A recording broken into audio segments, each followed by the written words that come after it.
আসসালামু আলাইকুম প্রিয় ভাই ও বন্ধুরা, আমার গায়েস ও ভাই ও বোনেরা, আলহামদুলিল্লাহ ঢাকা ছিলাম, বাড়িতে চলে আসছি গতকাল।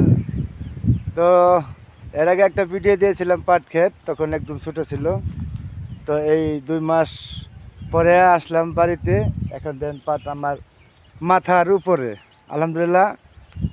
দোয়া করেন আল্লাহ যেন আরও বড় করে, বুঝছেন নি ভাই?